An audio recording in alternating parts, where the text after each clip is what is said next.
Good evening, everyone, and thanks for joining us tonight. I'm Maureen Aylward, the director of TownGreen, and we have a really great webinar for all of us tonight. This is the final webinar in the Planning for Reality series for Good Harbor Beach and its ecosystem. We are next, Jane, I can go through the agenda. So we're going to hear from a number of different speakers this evening, and we're focusing on climate change adaptation at Good Harbor. What will it look like? What are the possibilities? What are some solutions?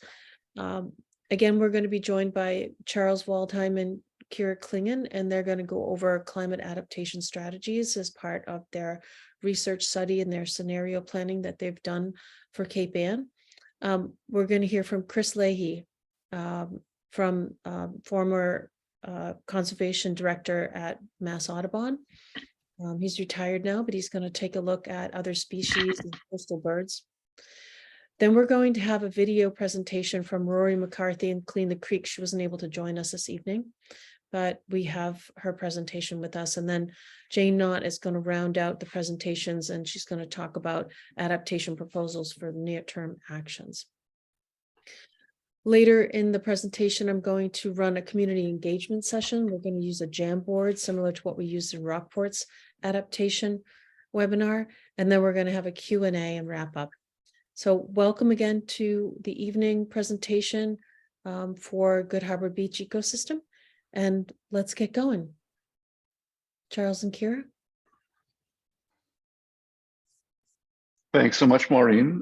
Lovely to see you. And thanks for joining us. My name is Charles Waldheim, and I'm Irving Professor of Landscape Architecture at the Harvard Graduate School of Design.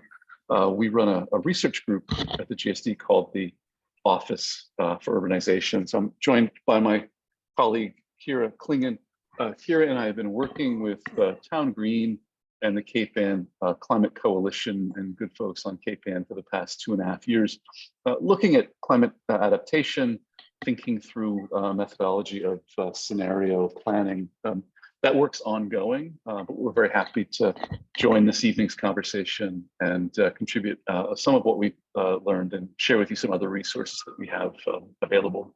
The first thing to say, building on Maureen's introduction, is to begin with the distinction between mitigation and adaptation. I think for most of our audiences, you'll be familiar with the distinction mitigation having to do with the reduction of carbon or the elimination from carbon in the atmosphere and from the economy. This is, of course, a laudable goal in its own right. It's one of TownGreen's fundamental premises. Adaptation presumes that there is a certain amount of anthropogenic climate change that is already in the system, and that change will be increasing over time. Cape Ann could go zero carbon tomorrow. We hope that to be true, and yet it would not affect the change that's already in the atmosphere, and that means environmental change coming down the line for Cape Ann. This means for its communities, but also for its biomes. Tonight gives us a real interesting chance to think about that in a very site-specific way. So we're interested in place-based or site-specific research on these topics, and we often work through a combination of literature review, identifying best practices and precedent projects, as well as a form of scenario planning. So scenario planning is a way of approaching adaptation measures. It's been endorsed by the IPCC and a range of other leading scientific venues. And it's premised on the idea of using a way of thinking about the future and alternatives about the future to surface present conditions. Our goal is not to predict the future, nor to limit your range of choices. These are not choices that we will make. Obviously, these are choices for Cape Anners to make. But ultimately, our role is to try to inform, using the best available science, best available literature, to inform decision-making in real time. So we're very pleased to join and be a part of this important conversation. Kira? Thanks, Charles. Jane, if you can go to the next slide, please. Thank you. So as Charles mentioned, for those of you who are joining us for the first time tonight, we're part of the Harvard Graduate School of Design's Office for Urbanization. Next. And the real reason that we do this work, just to build on what Charles is saying, is to reduce the distance between design innovation in an academic context and the real world. Next. And so during the last webinar, we shared some of the work that the office has been doing around scenario planning, and specifically around this idea of a great storm in 2038 and some ideas for near future adaptations. Next. And today we'll share some of our very draft in progress work around regenerative landscapes. And the title of the work that we're doing right now is called Regenerative Landscapes Beyond Conservation Toward Adaptation. So this looks at ecological restoration opportunities on Cape Ann and how restoring the ecosystem at Good Harbor Beach to better health is a critical starting point for climate adaptation. And the idea there is that so many of the natural features that already exist at Good Harbor are the most critical, and they're also the easiest defenses against climate that we have, especially the dune and marsh system. Next. And we'll focus specifically on the entire Good Harbor watershed, which includes the beach, but also the upland areas around it and development in and around the watershed, including development in the marsh. Next. So during the first webinars, we talked a little bit about the climate impacts that are already facing Good Harbor. What Charles is saying is the climate change that's already in the system, that's already happening. And these impacts are not insurmountable, and climate adaptation can provide significant co-benefits to the community beyond just helping to reduce flooding. This includes enhancing the public realm, creating additional opportunities for coastal access, more recreational opportunities, and better emergency preparedness systems. Next. The adaptation measures that you choose need to reflect both the biotic conditions at Good Harbor, meaning the species that live there, the way the tide flows, and how sediment moves through the marsh, as well as other natural processes. Human-built systems, though, are also integrated into Good Harbor. And we can see that from South Hatcher Road and also the beach house, which is connected to the sewer system. And these adaptation measures not only need to reflect biotic systems, but also cultural values. So how people use the beach, the types of activities that they like to do there, and all of the adaptation measures that we'll talk about have trade-offs and require different groups of the community to build partnerships and talk about kind of the most meaningful parts of Good Harbor to them and how those adaptation choices will affect them. So this includes individuals and people that use the beach, the residents who live around the beach and walk their dogs there every day, as well as nonprofits and civil society groups and government. Next. And in addition to all of these different people who like to use the beach, adapting Good Harbor involves co-designing with other species. So this means that all adaptation measures need to think about the life cycle of the species that they're helping and the needs of those species. And so in the case of the piping plover, for example, that means different protections at different times of the year and different restrictions on how people use the dune system in the spring. Next. So there are some different strategies to think about adaptation and restoration at Good Harbor. And the first is really capacity building and making sure that the stakeholders at Good Harbor, which includes everyone here, are working together to understand the ecosystem, as well as understanding how anything upstream makes its way into the ocean to pollute the water. Thinking about how to seed key species of plants and animals, how to restore drainage through the ecosystem in areas where there are maybe roadways or other impervious surfaces that are preventing saltwater from flushing through the ecosystem. Stop building in wetland areas and allowing the beach to migrate. Next. And we'll start by thinking about ways to understand the ecosystem. Next. So Good Harbor, as we've talked about, is not only the beach, it's also the tidal creek and the marsh. And the marsh has been developed over time. I think this diagram does a nice job of illustrating that development. So you can see the white spaces in this map that are impervious surfaces that cut through the ecosystem. And the largest of these is Thatcher Road, which you can see in the center, but you can also see how much space the parking lot is taking up, as well as how many different buildings, especially the Stop and Shop Plaza, are built within the marsh. Next. And so one strategy to start to understand the ecosystem is a tool that was actually developed on Cape Ann by Barbara Warren at the Salem Sound Coast Watch. And it's called the WHAT survey, which stands for the Wetland Habitat Assessment Toolbox.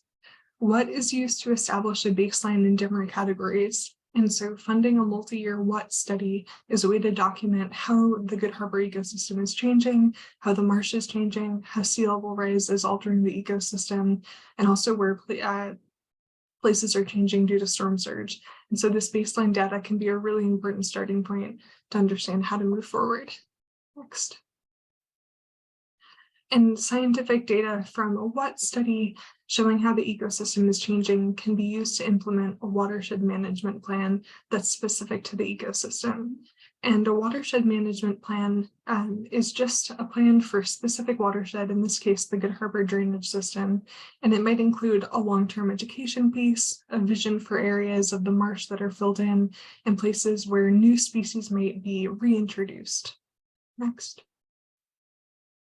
And that's important just because it's really critical to stop polluting the water, and having a management plan that not only includes the ocean itself, but also everything upstream from the ocean and the water itself. Next. And the good thing is that there's a lot of things that individual homeowners can do here.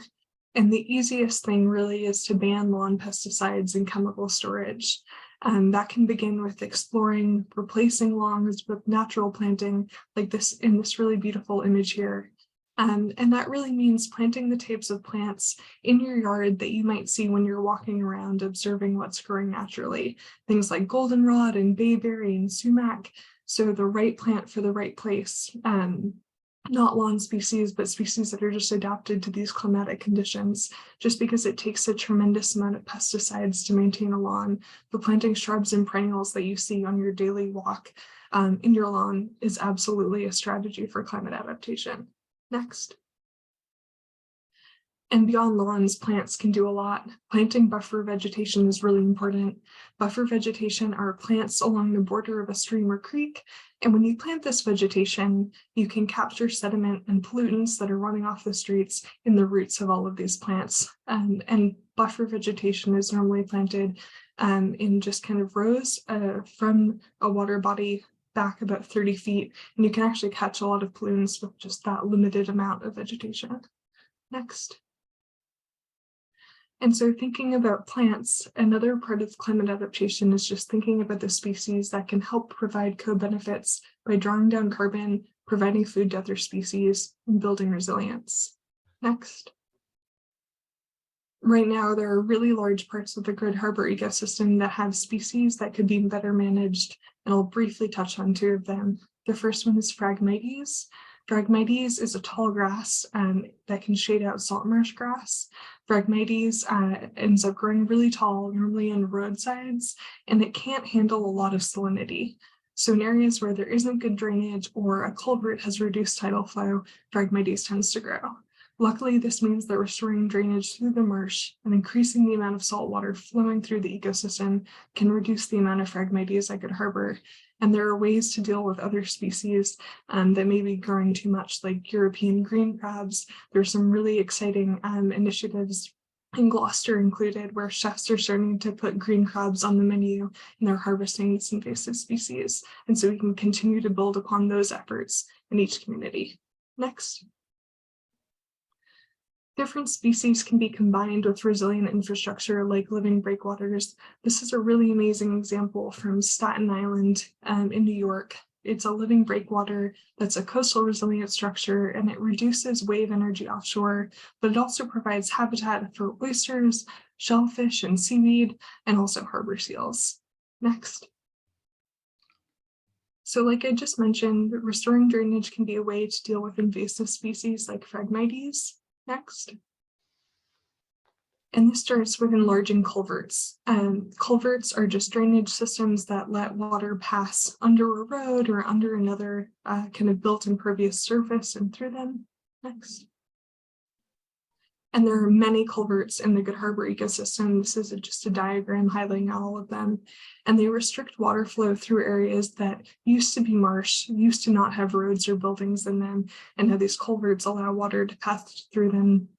But a lot of them are not the right size to allow the right amount of water to pass through them. And that's why you have species like Phragmites that thrive in freshwater growing in Good Harbor. Next. Similarly, mosquito dishes are being eradicated in other areas of the North Shore. The trustees of reservations is really kind of pioneering ways to fill in these mosquito ditches. Next. These ditches were dug throughout the ecosystem as a failed way to deal with mosquitoes, but they can now increase the rate of erosion during storms. Restoring these ditches can build on local capacity that the trustees are already working on. They have a big project in Newburyport right now, and it's a great example of a nature-based solution to rebuild resilience while restoring habitat for species like the salt marsh sparrow, which I hope that Chris will touch on. Next. We can also stop building in wetlands. Next. There are some berms and jetties and piers that already exist in the ecosystem that could easily be removed to help water flow throughout the marsh. Next. And there are also more innovative long-term ideas like creating a sea level adaptation land trust that can be established in the area to begin unbuilding structures that exist in the marsh and giving that land to the marsh to retreat. Next. Which brings us to our last point, allowing the beach to migrate. Next. Good Harbor doesn't have a tremendous amount of room to move backwards. There's bedrock right behind it.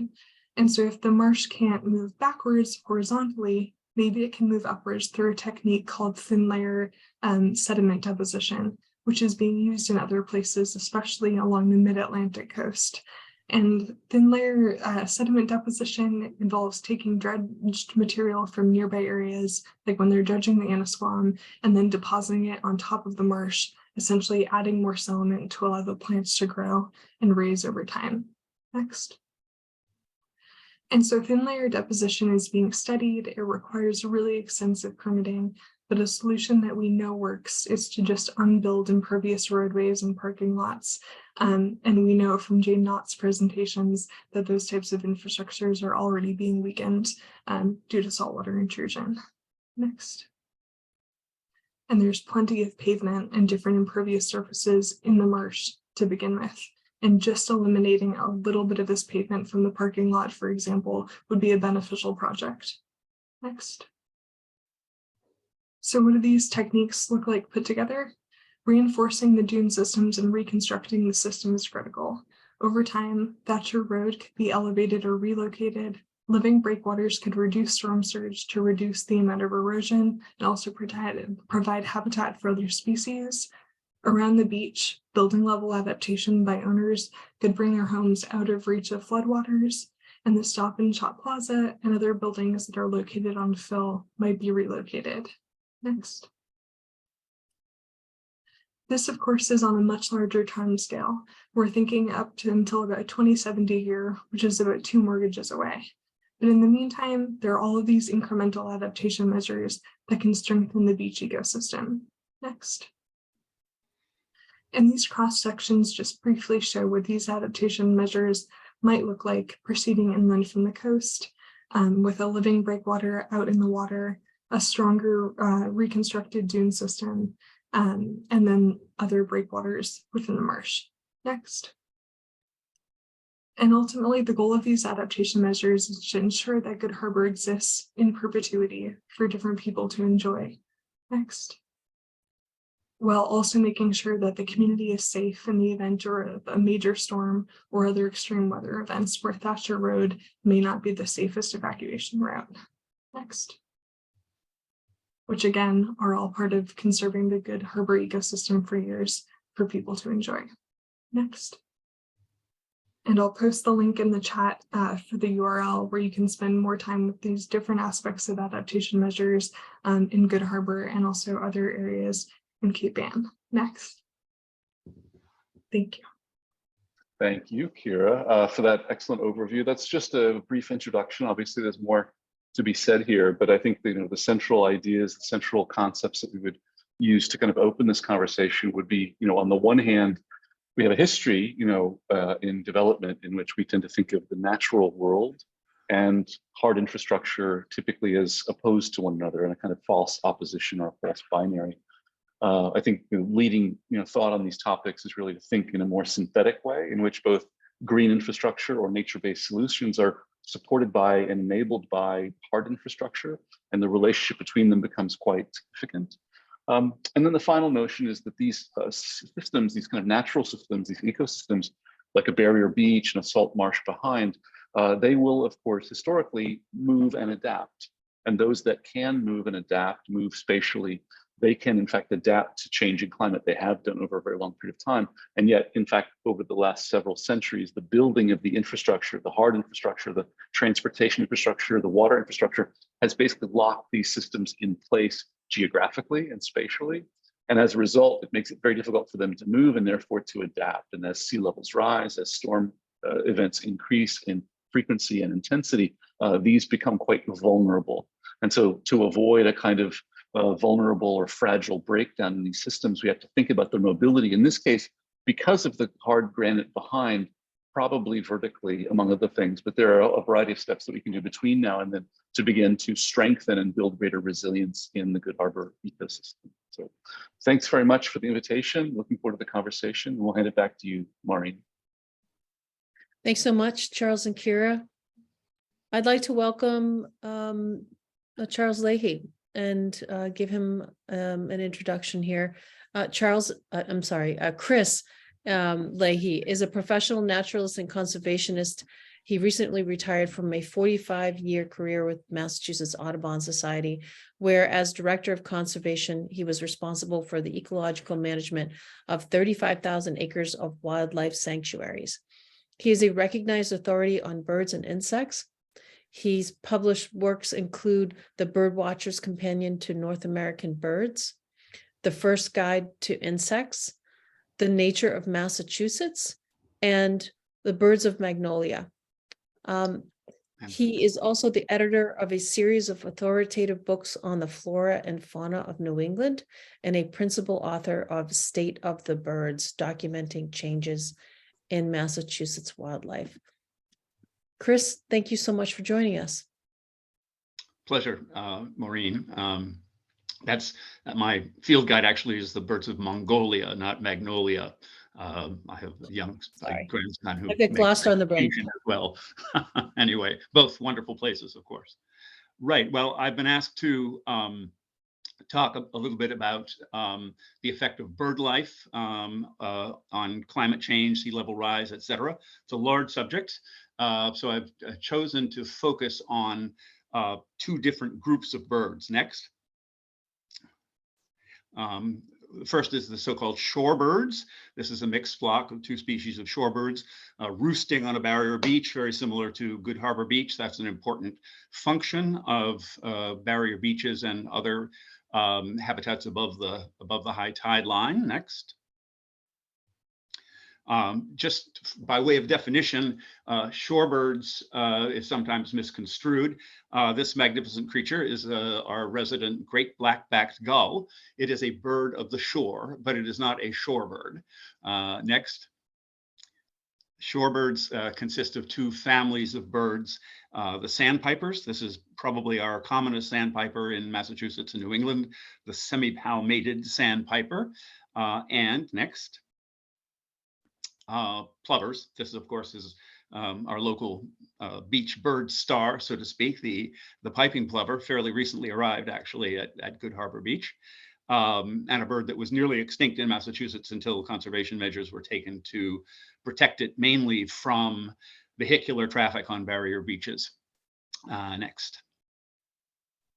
So if you look at this picture, including beautiful Salt Island, you can see here at low tide, there's this wet area, and you can see gulls walking around in it.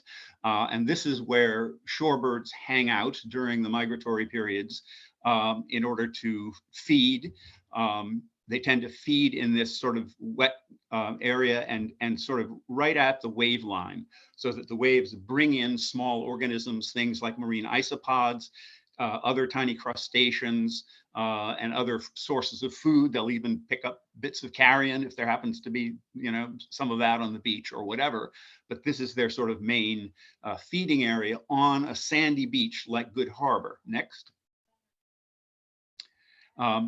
This is an alternative. This happens to be a picture of Joppa Flats in Newburyport, which is a world famous sort of mecca for bird watchers looking at shorebirds. And during the migration period, literally thousands of shorebirds of 25 or 30 species inhabit these flats. These are softer sediments, finer sediments, but softer sediments, mud essentially, in which the birds probe in these sediments for a different kind of prey, mainly marine worms, but also other crustaceans that live in that habitat, unlike on the sandy substrate.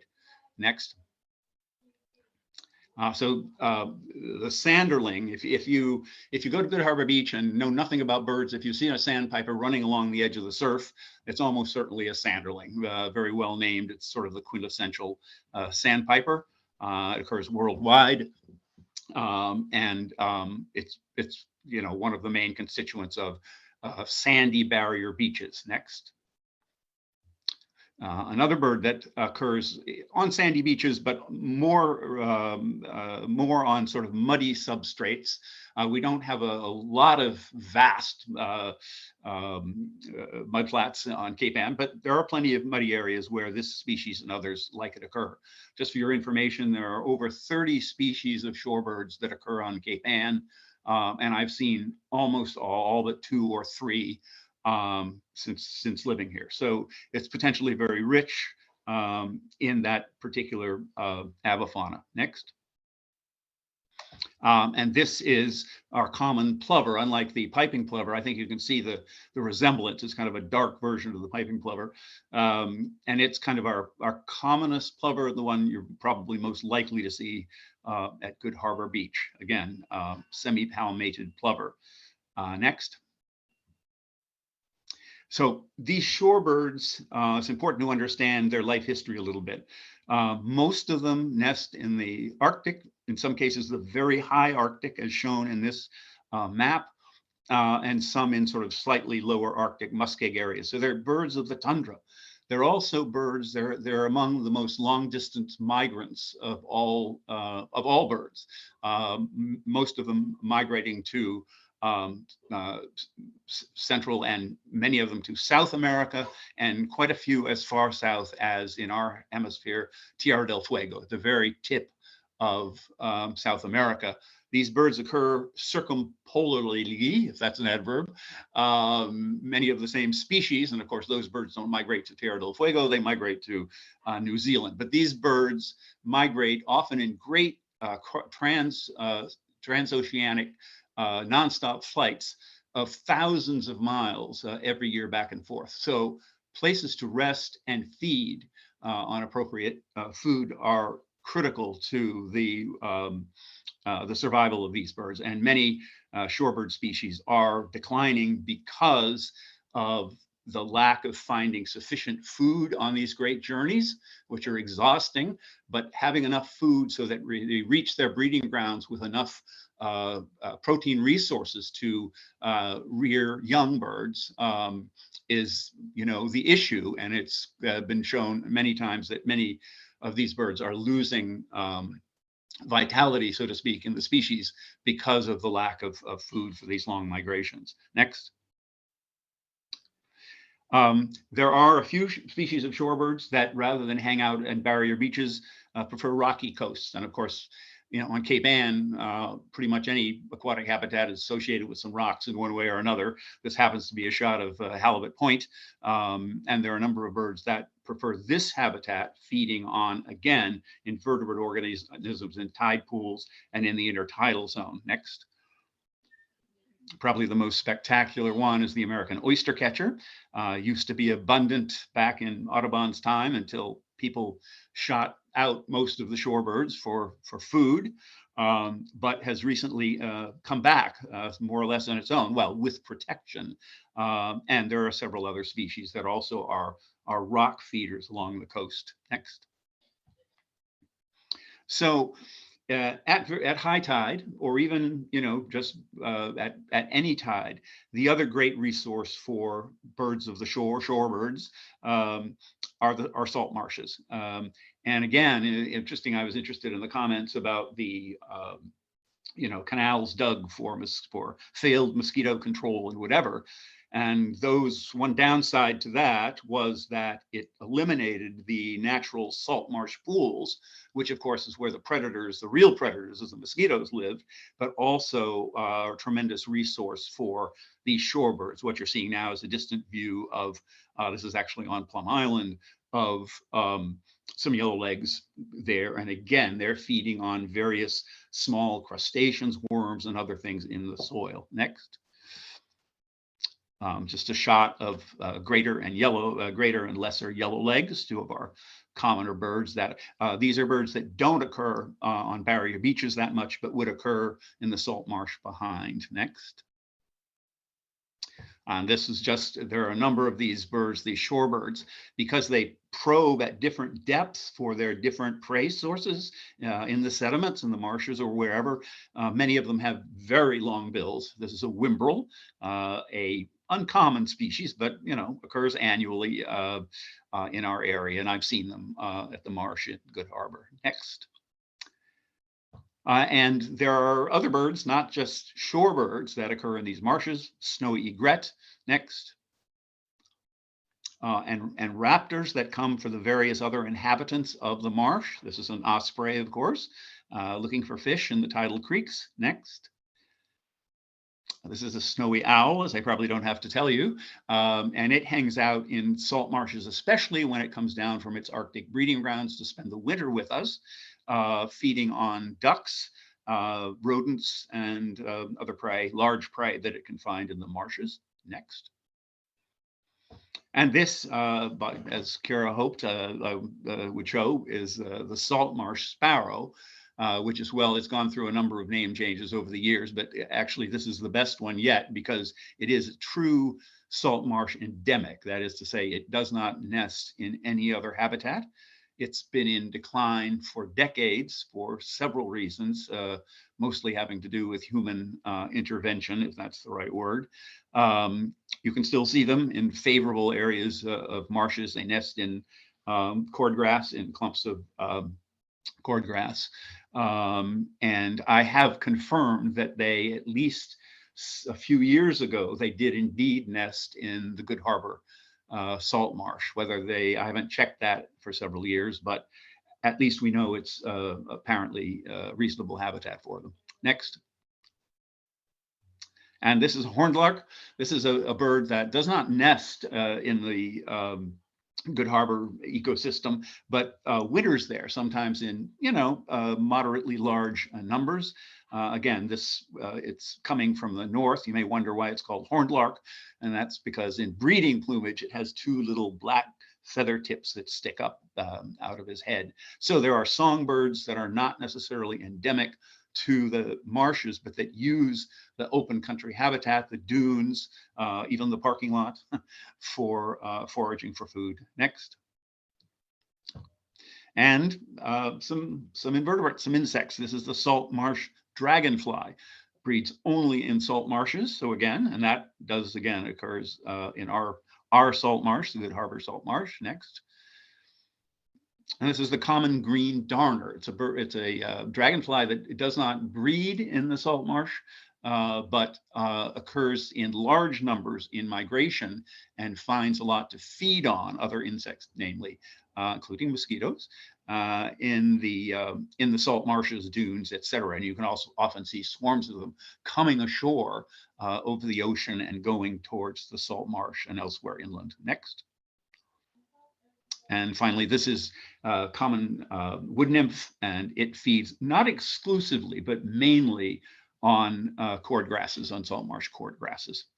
Okay, next slide, please.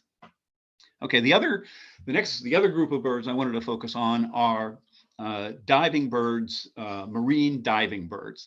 And while these birds don't come and walk around on Good Harbor Beach, and they don't hang out in the salt marsh much, I consider them part of the Good Harbor ecosystem in that they inhabit and require the shallow waters around Salt Island, for example, and inland. And they're birds that you can often see from the beach. So this is a common loon, very deep diving bird that feeds on fish. Next. This is one of our two cormorants. I sometimes call it the winter cormorant. Its proper name is great cormorant. It's larger, as its name implies, from the double-crested cormorant, which is our summer breeding cormorant. Again, largely a fish eater in the inshore waters. Next. This is a black guillemot in winter plumage. In breeding plumage, it is almost totally black except for a patch of white in the wing. They do not nest here, although we sometimes see them in the summer and suspect that they could nest on Thatcher Island, for example. It's part of the auk family, including the murres, razor-billed auk, things like that. So that's another fish-eating water bird. Next. This is common eider. If you know anything about the birds, the coastal birds of Cape Ann, you probably recognize this bird. It was indeed associated with eider down. I won't take the time to tell that story right now. This is a handsome male, exactly, and has become a bird that was rare in my youth here, and it's now breeding on almost all of the 50 or so rocky islands off our coast. Next. And this beauty is known, well named as harlequin duck, and it's a rock species and feeds very close to the rock on things like chitons and other mollusks. Cape Ann is one of its strongholds, actually, in all of the East Coast. Next. This is a bird called long-tailed duck. And it's a diving duck in the next shots, and including the eider that I showed. These are mainly mollusk feeders, okay? So that they're diving birds. This is another bird like the loon that's famous for its very deep dives. And what they're after is mollusks. And they simply swallow them whole, and they're digested in the gizzard, and then they pass the shell fragments. Next. This is a bufflehead. This is a bird that occurs more often in our sort of shallower, quieter waters, but you can often see it, especially in the shallows off the back shore. Next. And this is a red-breasted merganser. And all of the mergansers, of which there are 4 species in Massachusetts, are fish eaters. They have evolved serrated bills with tiny teeth. I don't know if you can see that in this slide, for holding fish. So rather than feed mainly on mollusks, the mergansers do indeed feed on fish and use those bills to grasp the slippery little devils. Next, please. And then lastly, this is a flock of common terns. And this is a species that used to occur in vast numbers, to the colonies of hundreds of thousands on Cape Cod and the island, and Cape Ann on places like Salt Island and other islands, uninhabited islands. Hosted hundreds of pairs of these birds. Alas, for all the typical reasons, unfortunately, they have declined drastically. So is now on the North Shore, there is only one island that hosts just 2 pairs of these birds. But we see them, they've arrived for the season, and you see them fishing along the coast, and even in the tidal creeks at Good Harbor, for example. Next. And I thought since I semi-disparaged gulls at the beginning of this as non-shore birds, but birds of the shore, I would just leave you with this beautiful species. This is that we have, people talk about the seagulls. When I talk to children, I tell them that there's no such thing as a seagull, that there are different types of gulls, and we have about 15 species of regularly occurring gulls on Cape Ann. And this is one of them, laughing gulls. Very handsome species. So that's a little bit of an overview of birds of the shore on Cape Ann. Thanks very much for that overview, Chris. We'll look forward to asking you some questions in the Q&A session. Love it. Next, we're going to see a video and an audio address from Rory McCarthy. Rory was not able to be with us tonight because there's another meeting with the mayor, And we'll look forward to hearing from her perhaps at another event about some information that she received. But we're going to have Rory on video, audio, and Rory's a surfer. She founded Clean the Creek recently, and it's a local grassroots organization. It was started by a group of surfers. They met at Safari, which is right near Good Harbor Beach. They've been concerned about creek pollution because as a surfer, you're down there, you're in the water, and some surfers were being sick and getting sick. So it was formed to better understand the high levels of enterococci that were entering the water, and support the city of Gloucester to find solutions to how to clean the creek. Rory is pursuing a master's degree in global challenges, as well as a certificate in aquaculture. She's not, the video for Clean the Creek meeting will be available, and we'll probably share that in our Town Green newsletter. But Jayne, go ahead and run the video, and if you want to say something about it, please do. Okay, no problem. I'll just get started. The first slide might be a little hard to understand. I think you'll be able to pick up the audio as we go along. So here we go. Hi there, my name is Rory McCarthy. Thank you very much for having Clean the Creek join your presentation this evening. I'm sorry I cannot be there in person. I'm currently sitting in on a meeting with the mayor and hopefully gaining new information regarding the creek, and hopefully I'll be able to share that with you soon. Thank you again. I'll go to the next slide. A little about Clean the Creek. So we are a diverse grassroots organization based in Gloucester, Massachusetts. We formed Clean the Creek in February 2023 after reading concerning results listed in the city's Woodward and Kern report. The city paid around $120,000 for the report, and the report clearly listed that there are very high levels of enterococci in and around Good Harbor Beach's creek.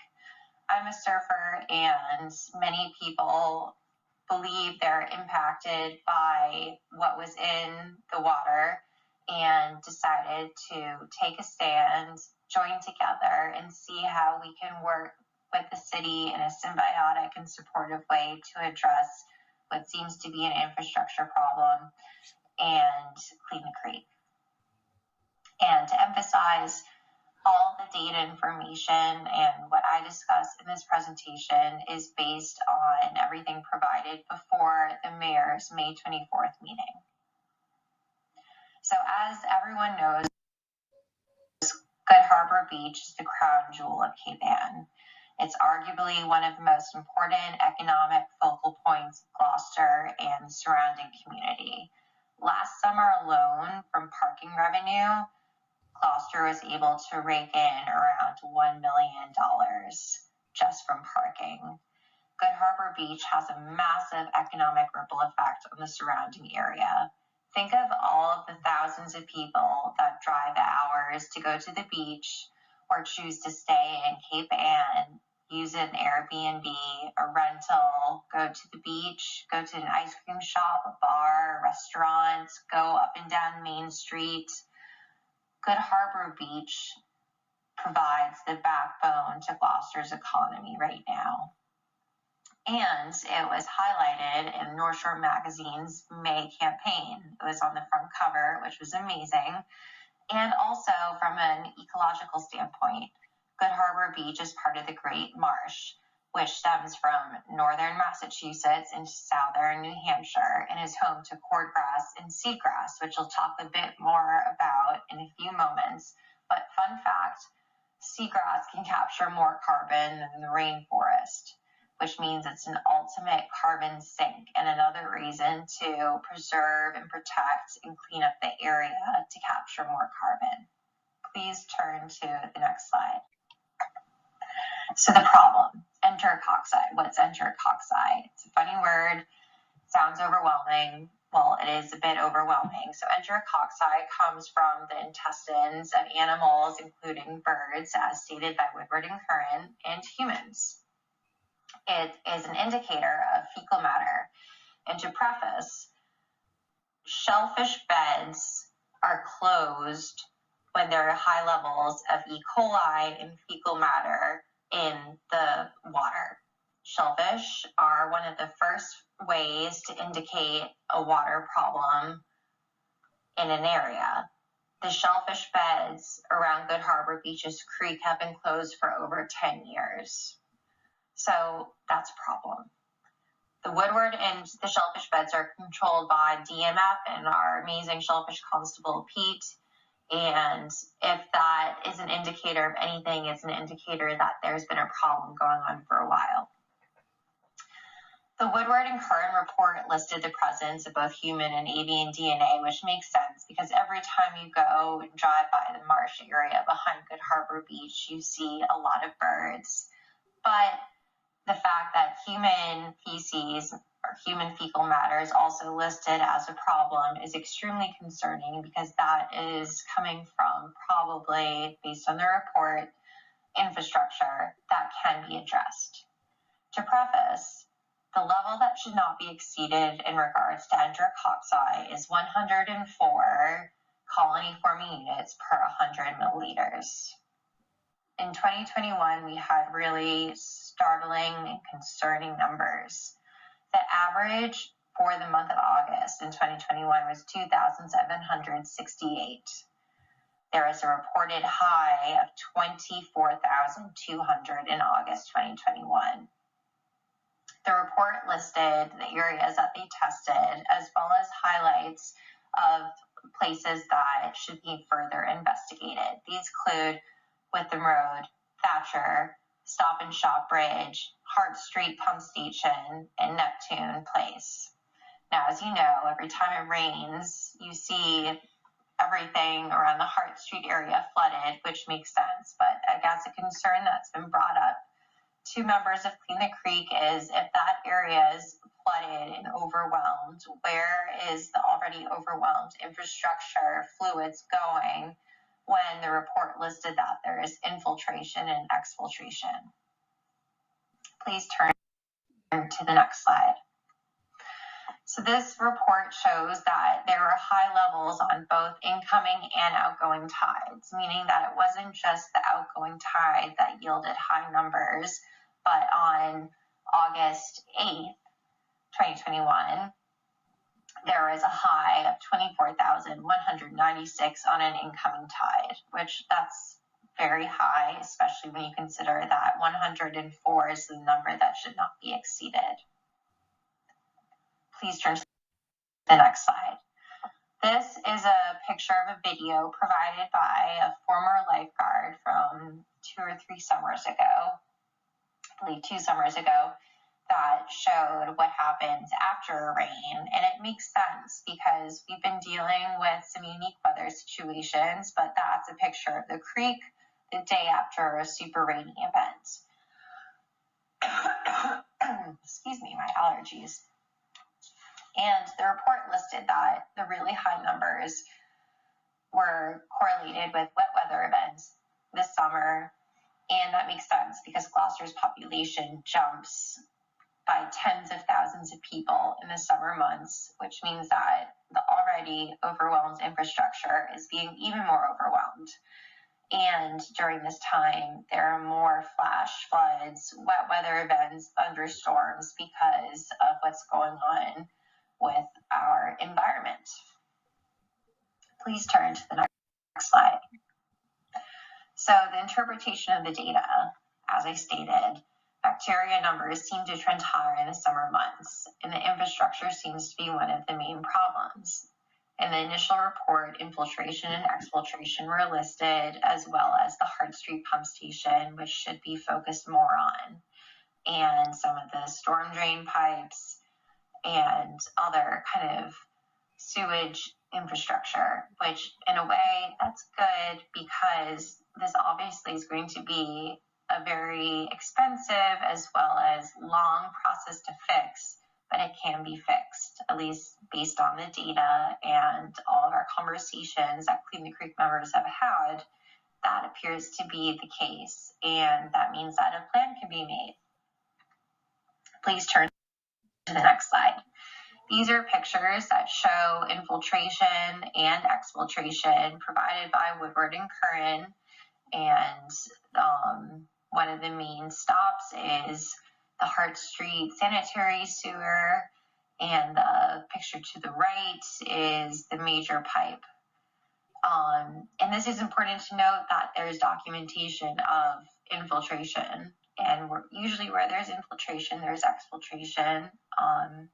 And that's important to note for the surrounding area that is filled with homes. Please turn to the next slide. So what can be done? Basically, this is going to take many years, many different groups, but also a lot of unique and creative thinking to begin the mitigation process while we buy time to fix the real problems. One way that we can start is by working with the Shellfish Constable and the Department of Marine Fisheries to relay rib mussels into the area. So why rib mussels? What are rib mussels? Rib mussels are a bivalve, and there's no human market for them for consumption, which means that they're not going to be pursued like oysters in the area by beachgoers. And as I stated before, the shellfish beds in the area have been closed for over 10 years, which means that it's not safe to eat the shellfish from the area. Because there's no human market for them, that means that it's very unlikely people will pursue them for food. One rib mussel can filter up to 50 gallons of water a day.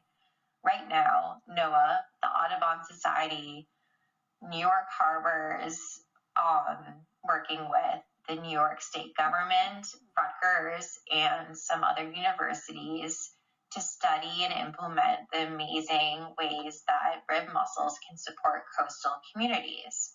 Rib mussels feed off of enterococci, E. coli, and the nutrients in the water, which means everything that can make us humans sick will make them healthy in a way. They thrive off of that.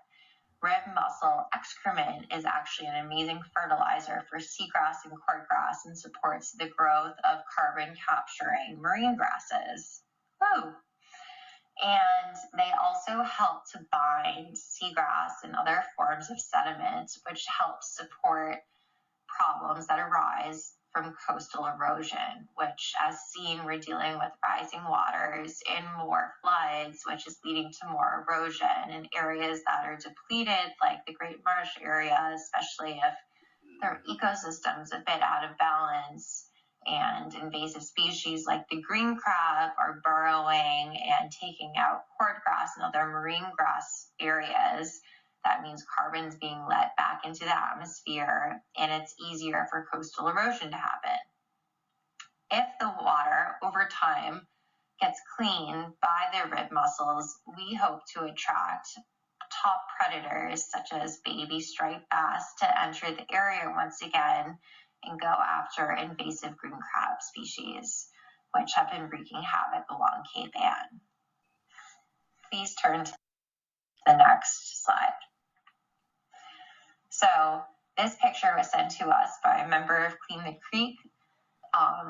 The person's mother lives near Stop and Shop, and this kind of just further emphasizes that where is the water going? Where is the enterococci going? Where are the fluids from the overwhelmed infrastructure systems going? And why we need to act now, especially with rising waters, more extreme wet weather events, and coastal flooding, as well as more development, more of an increase in population, and these all point to the need to really implement mitigation techniques such as rib mussels, as well as begin to plan out how to fix infrastructure. Please turn to the next slide. The city recently shared how they were testing for enterococci levels over the winter, and the number is below 10 colony forming units. That is great news. We do not know where they were testing, how many tests were taken, or any other information, but we hope to gain that from the meeting with the mayor this evening. We also hope to be able to speak with Woodward and Curran to further understand their initial report and how and why they think that the data has changed. We spoke with the city back in March and they didn't have numbers to share quite yet. And then the number 10 was released the last week of April. We're going into beach season and we really hope that we are going to be able to swim in the creek again, or at least soon, but we shall see. Please turn to the next slide. So the next steps. We at Clean the Creek are going to evaluate what the mayor presents. We hope to begin our own water testing as a way to evaluate what the baseline is before putting rib mussels in and during the time in which we're able to put rib mussels in, to see if they do indeed make a difference. There are no real negative side effects to rib mussels. For instance, if they die, they're going to provide food and fertilizer to the land and animals around the marsh area. And if they live, they'll work to support problems around coastal erosion, flooding, the support of marine grasses, as well as the obvious filtering water. We are hoping to maintain an amazing relationship with the city. We really want to support the mayor and his administration and have a symbiotic relationship where we can help support them, whether it be grant writing, which we're looking into grants both for our own water testing as well as to begin to see how we can find grants to support the updating of infrastructure, because that is just going to continue to cause more problems over time. And it's important it's important to not be penny wise, pound foolish. We have to think of the long term and not just short term gains. But moving forward, we hope to work with everyone in our community, support our beautiful beach, because at the end of the day, we're all stewards of our ecosystem and of our crown jewel, Good Harbor Beach. And it's up to us to protect it, preserve it, and also protect our economy and our community. Thank you so much for having me. I appreciate it, and I look forward to staying in touch and presenting more updated news once we receive it. Thank you.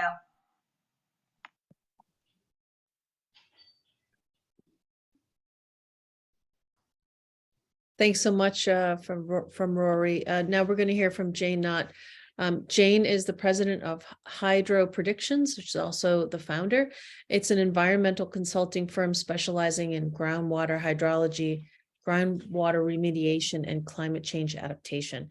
She has authored several scientific journal articles on climate change adaptation for coastal road infrastructure and on the impacts of climate change on water resources. Dr. Knott was a review editor for the 4th National Climate Assessment, and she's on TownGreen's board of directors, as well as the Charles River Watershed Board of Advisors. She holds a PhD in civil and environmental engineering from the University of New Hampshire, with a master's degree in civil and environmental engineering from MIT. Jayne's going to give us a brief summary of adaptation actions that we can take in the short term. Jayne, welcome and thank you. Thank you, Maureen. And thank you all for coming tonight. This is the last presentation for the evening before we open it up to a jam session and questions and answers. So it's really nice to see everyone here tonight, especially since the Clean the Creek meeting is also at the same time. I first want to thank Charles and Kira for a great presentation, and then a fabulous one from Chris. Chris, that was really, really interesting to see all the different bird species that we have in the area. And of course, Rory's presentation is something that we've all been very interested in hearing about. And that grassroots group, Clean the Creek, is really doing a lot of good work. And I know many of you are involved with it as well. So my presentation here will be brief. And I want to call out Denton Cruz and Barbara Warren. Denton is with Friends of Good Harbor and Barbara Warren is with the Salem Sound Coast Watch. They've done a lot of work, which much of that work is in this presentation tonight and some of their recommendations. They've spent many, many years looking at the Good Harbor ecosystem. And also Eric Hutchins, who I believe is on this call tonight. He's with the National Marine Fisheries Service, and his intern, Winton Goodman, also wrote a report, and I used some figures from that and some recommendations from that too. So as you know, from what we've, from the previous webinars and also what we've heard tonight, Good Harbor Beach is a barrier beach. This is a wonderful photo that shows that. It shows the beach on the ocean side, the dunes, the parking lot, the wetlands behind it. Marshes typically form behind barrier beaches, and barrier beaches move inland, as will salt marshes, if the upland is not too steep and if there are no barriers to migration with sea level rise. We've already heard that there are some barriers here, so that marsh migration is difficult for this marsh and beach. I've put a big red line around the Good Harbor Beach ecosystem. As you can see, it includes Salt Island, it includes the beach, it includes the pond. It also goes over to the wetlands behind Long Beach, so all of this is interconnected. These are the dunes, the parking lot is here, the salt marsh, but it's not just the salt marsh behind the beach, it's the salt marsh that the water passes beneath Thatcher Road, over here behind Stop and Shop Plaza. And there's wetlands, even wetlands over here. And if you actually track the flow, it really goes over to the harbor. So it's a big ecosystem. It's a big watershed. So what's the problem? We've heard a number of problems this evening, but I'm going to talk specifically about sea level rise. And with sea level rise, water is moving inland. So there's more water than what we're used to. There's more water than what we designed to. So where will it go? Wetlands provide natural and effective water storage and flood mitigation. So that's really a focus of the talk tonight, is how do we keep our wetlands healthy and enhance their ability to take some of this water, this excess water. Past and present coastal development have taken wetlands. Where should development be? Well, it's clear it should not go in wetlands or the floodplain, but is that enough? Do we need to pull some of the construction that we've done out? So this is these are discussions that we need to have as a group. Issues of coastal development, well, you have water quality degradation that Rory just described. We have storm damage to properties, damage to aging infrastructure, and all of these are related. So these two figures, the one on the left is a topographic map dated 1958, and the one on the right is 1984. The one on the left here shows the a little bit of the beach, Good Harbor Beach here with the wetland and the road that existed, but there's no Stop and Shop. Here's the Stop and Shop in this 1984 topographic map, and you can see there's a lot more development, houses, roads. So there has been filling of the salt marsh over time. What's interesting is, and we see this all over, when you look at the historic maps, the maps that show the land area before filling occurred, those historic maps of where the wetlands were tend to match where the flooding, the future flooding is going to be. So it's like with sea level rise, the ocean takes its land back. So what can a healthy salt marsh do? On average, salt marshes provide, this is from the University of California, San Diego study, salt marshes provide almost 700,000 of value per square mile during storms by reducing the impacts of surge and flooding. They act as sponges that mitigate storm surge and storm effects. During storms, salt marshes absorb the floodwaters and the wave energy, decreasing property damage by up to about 20%, according to NOAA. 1 acre of salt marsh, and I'm going to use this figure in a future slide, but 1 acre of salt marsh can absorb up to 1.5 million gallons of floodwater, which is equivalent to more than 2.25 Olympic-sized swimming pools. By filtering runoff and excess nutrients, salt marshes can help maintain water quality. Salt marshes and coastal wetlands also sequester and store carbon at a rate 10 times that of mature tropical forests, helping to moderate the effects of climate change. So salt marshes do a lot for us. And that's why there's the Wetlands Protection Act, because we now recognize all the important functions. And I'm not even mentioning the ecological functions of being a nursery for small fish, for juvenile fish, and many other things. So an adaptation framework, which Friends of Good Harbor has proposed in the past, and it's really a good framework in my opinion, is to establish a Good Harbor Conservancy made up of the property owners and stakeholders of the Good Harbor ecosystem.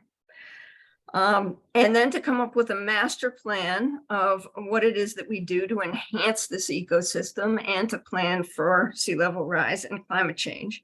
And then to come up with some concrete initiatives for implementation.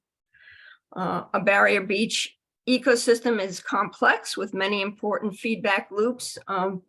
And we need a process that does no harm and ensures success. It needs to be a step-by-step process where all of the stakeholders are involved, including people who care about the other species that this area is important to. So we've seen this before from Denton's presentation. So we can have the Conservancy owners, funding sources, involve the private sector and local communities and the public sector, and do a Good Harbor pilot project or a number of them. It's really a fabulous ecosystem for which to do something like this, a pilot project to look at all of these issues. So who are the property owners? Well, Old Nugent Farm owns a lot of the salt marsh here. It's hard to see this yellow outline, but Old Nugent Farm owns the area behind inland of Thatcher Road, and then on the other side here. And Ocean View at Good Harbor Beach Condo Trust, the ones that put in these new condos here, they own this little square. The City of Gloucester owns the beach and the salt marsh immediately behind the beach, and then also the salt marsh to the east of the access road to the parking lot. City of Gloucester also owns this parcel to the west of the creek. Private property owners own this little parcel of salt marsh here that's really stressed. And then of course you have Stop and Shop and CVS here. City of Gloucester also owns the wetlands on this side of the creek by Stop and Shop Plaza, and it owns these parcels of wetlands as well. So adaptation strategies, these are basically categories of adaptation strategies. We can start with monitoring and education. Some of that's already been done. Looking at water quality and healthy habitats. We're focusing on that with Clean the Creek. There are other water quality issues that need to be addressed. Dune restoration and maintenance is essential to protecting the beach and the wetlands behind it. Hydrology, very important in the health of a salt marsh, allowing the water to flow. And as was mentioned in an earlier presentation, Kira mentioned about Phragmites, and Phragmites is a result of poor hydrology. and restrictions to the tidal flow. And then marsh and beach migration. So this is a figure. This is an image just showing some monitoring and education. These folks are, I'm not sure exactly what they're measuring, but they could be doing some kind of an assay of vegetation or fish in the creeks, taking water samples for salinity, looking at birds and tidal influence and land use. But when we do monitoring, we learn more about the ecosystem, and we're also able to educate the public about it. By doing these kinds of studies, this is an image taken in 2005. This is an image taken in 2012. The exact same area, and you can see how the vegetation has changed. Documenting vegetation changes is a way to monitor sea level rise. It's also a way to monitor the health of the wetland system. Education, we've done some field trips. Town Green has organized some field trips. This helps to give people an appreciation of the habitat and to get out and see it under various conditions. Also, Friends of Good Harbor has done a fair amount in terms of advocacy for the ecosystem. And then, of course, when you get out and about during storms, you can raise awareness of where the flooding is occurring, let people know about that. That's Witham Street here in one of our recent floods.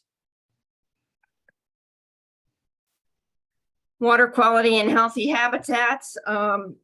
There's sampling going on at the creek. There's a lot of attention being given to the creek and the contamination there. Also, we saw some images of the sewer infiltration and exfiltration.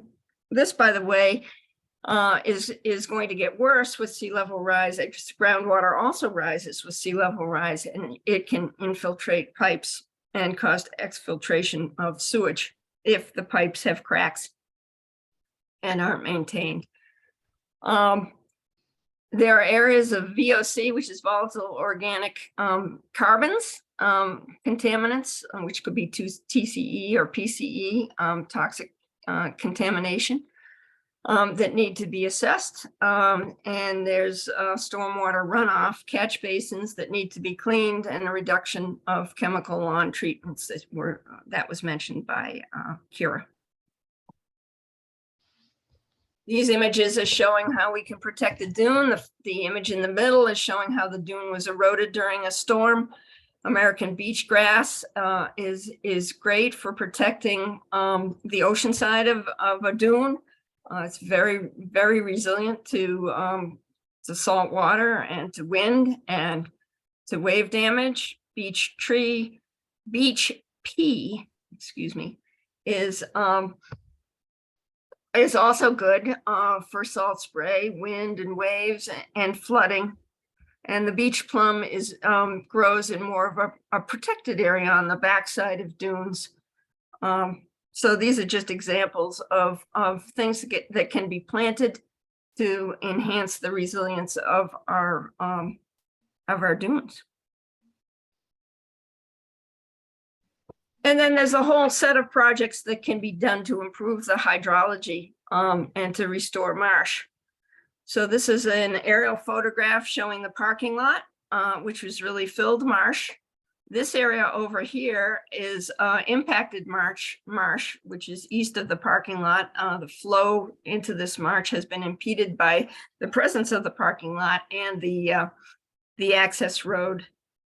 So these are areas that are very obvious in terms of if we were to make the marsh healthier, these would be areas where we would want to focus. This is showing water flooding in the parking lot during a recent storm. And using the figure that I showed you earlier of the, let's see, I think it was 1.5 million gallons of water can be stored in an acre of marsh. This parking lot is 6.3 acres, and with 2 feet of water on top of it, like is shown here, that's 12.6 acre feet of water, or 4.1 million gallons of water. The alternative for the 6.3 acres would be to restore it to salt marsh. 6.3 acres times 1.5 million gallons per acre is 9.5 million gallons, or more than 2 times the amount of water storage than water just sitting on the parking lot.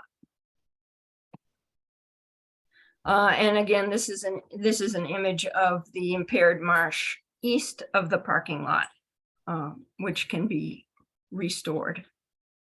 Additional areas, right here is Witham Street, and there's a culvert here, and the culvert needs to be lowered. The culvert is too high, and it's restricting the flow from the salt marsh into the pond over here. So to improve the hydrology, that would be a project that could be done, lowering the culvert.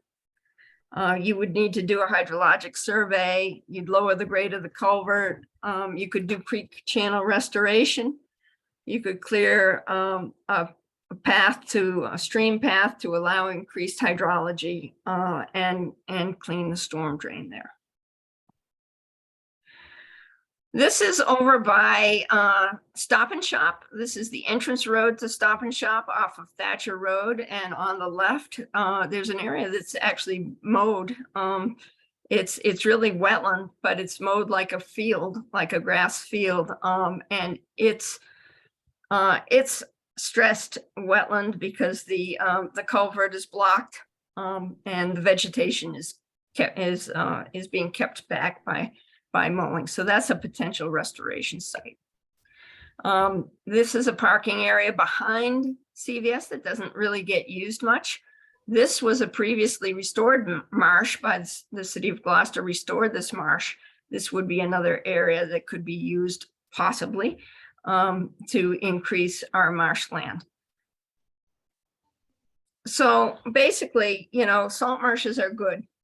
And we want to try to take the sections of our marsh that are stressed and that have been impacted and bring them back to healthy salt marsh.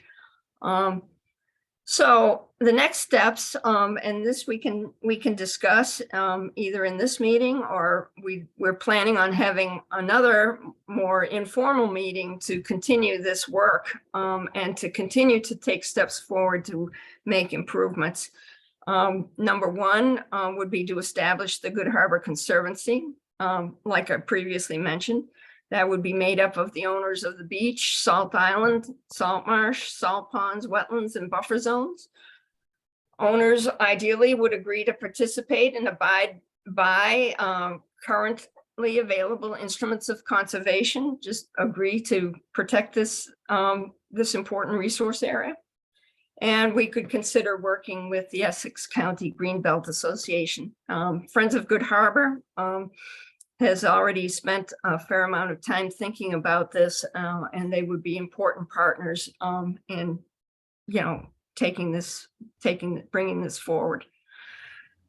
We could conduct a field trip with the stakeholders, taking a look at areas that are potential projects.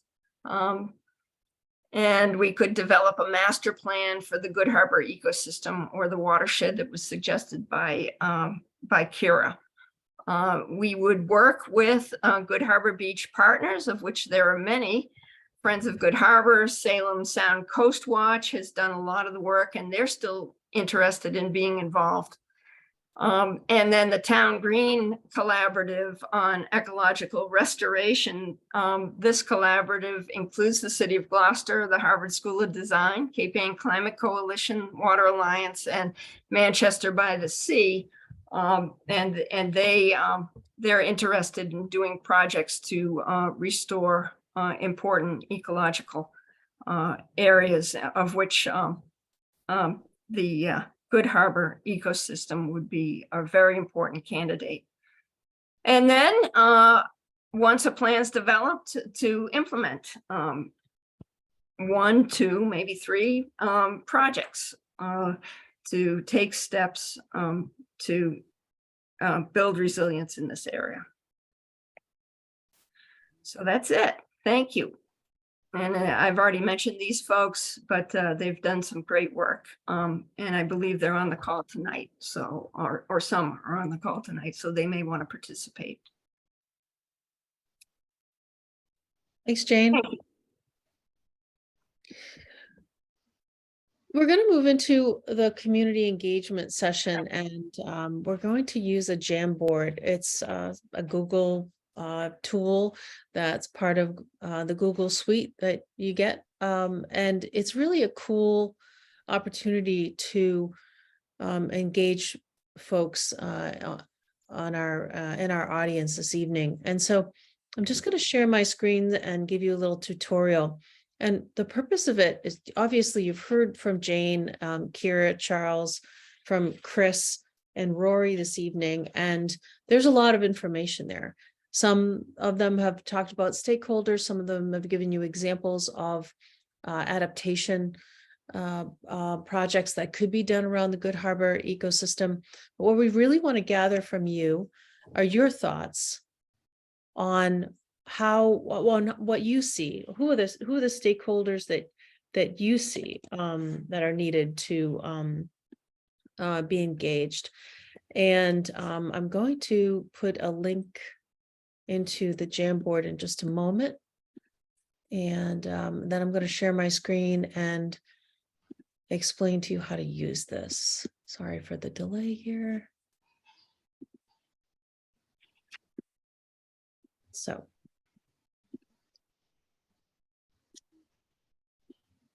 here's what the Jamboard looks like. And here is the link into it. What we're going to do this evening is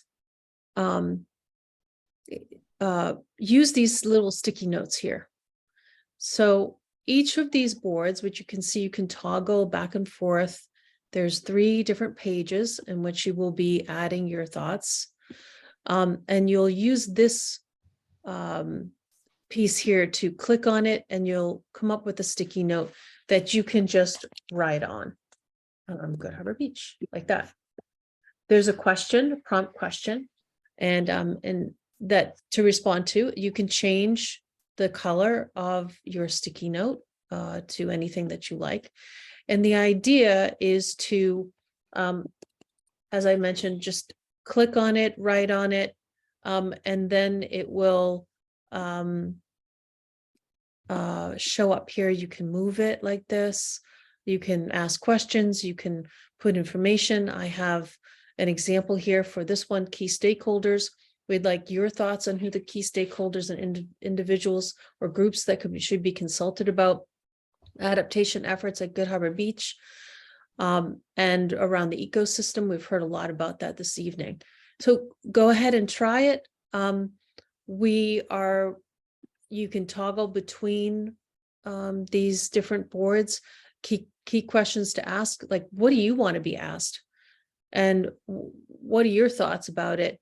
And any kind of information, data, or communication that you feel is important to prepare and share with community members around the adaptation process as we start to get into that. So I invite you all to start jamming. I'm gonna stop my sharing so that we're not looking at it, you're looking at it directly on your computer. So please, if you have any questions, let me know in the chat, and we can take some quiet time to starting to fill in the boards. Maureen, I would just say, let people know that the link to the Jamboard is in the chat. So for you to get it on your computer, you click on that link and it'll come up on your computer, and then you can do what Maureen was showing you. Yeah, thanks for that clarification, Jayne.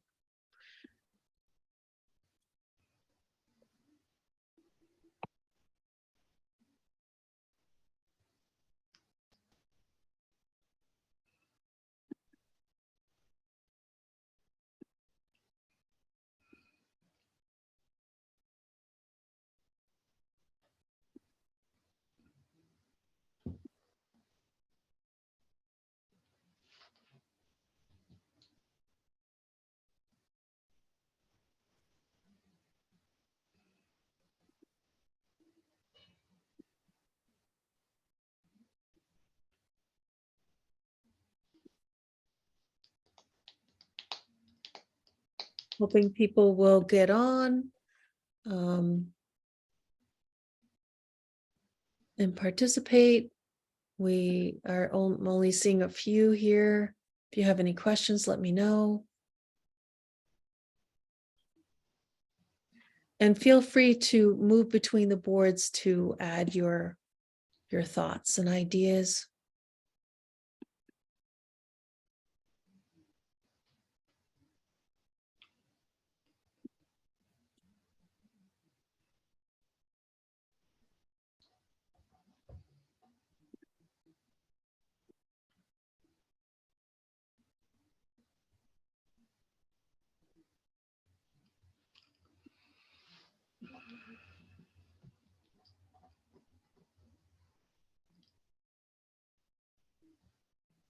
Right. Some really interesting things here.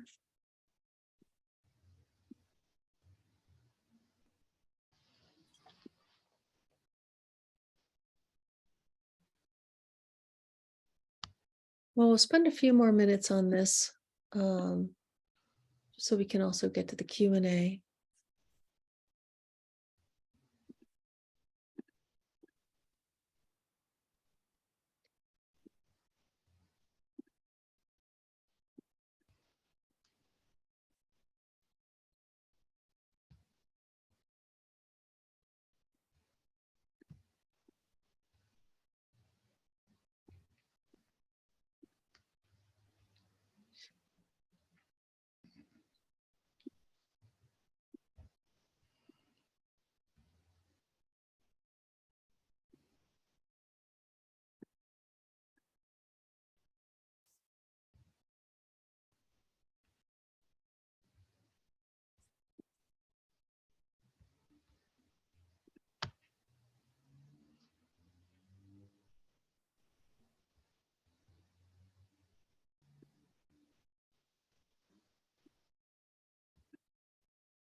Okay, we'll give it a few more minutes. Thanks for your participation.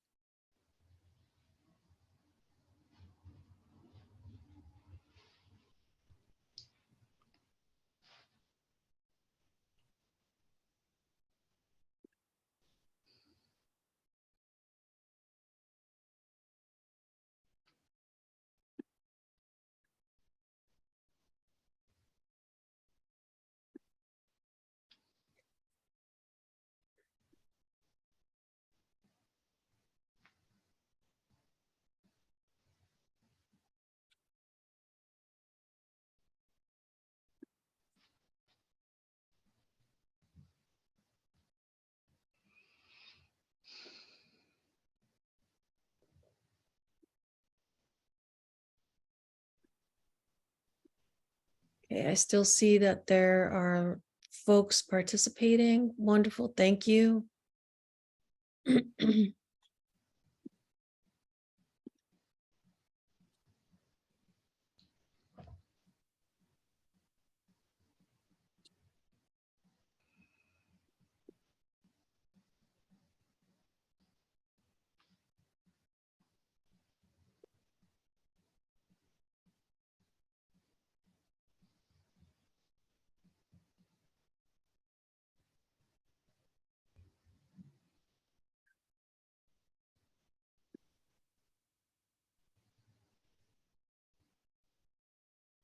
Okay.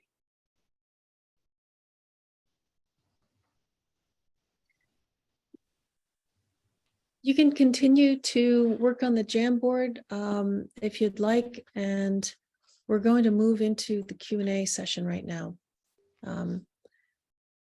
We have Jayne Knott, Chris Leahy, Clingen, Charles Waldheim with us to answer some questions. we did hear a lot, and I know that it's a lot to process. It's been, we've gone through a lot of information here, but if you would like to ask a question, you can put it into the chat. There are a couple in there already. But you can also raise your hand using the reactions tab, and raise your hand. That way you will move to the front, and it's just a lot easier for me to see everyone. And then I can call on you. I know that Carol had a question early on, and I guess, Jayne, I'm going to throw this to you. She asks, where can you move Thatcher Road to? It's the second main road out of Rockport, but that gets mentioned quite a bit. I know that it was mentioned by Kira in her presentation, but Kira and Jayne, jump right in to answer that question from Carol.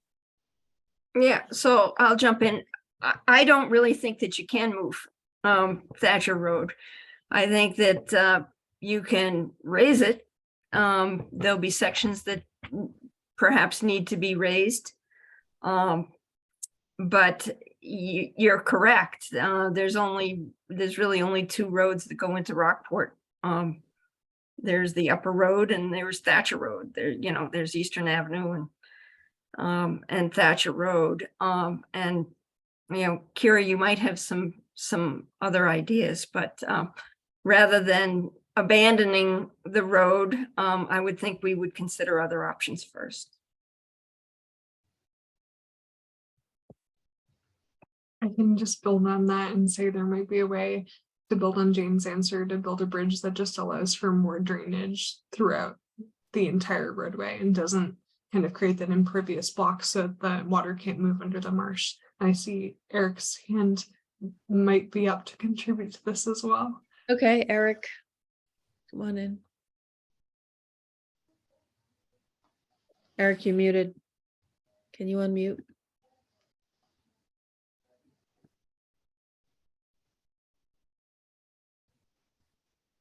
Tom, can you allow folks to unmute themselves?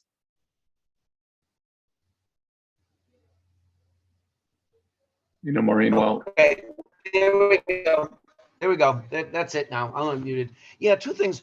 One thing I think would be really valuable is to do a presentation of expected sea level conditions when discussing things like a minute culvert or raising a road.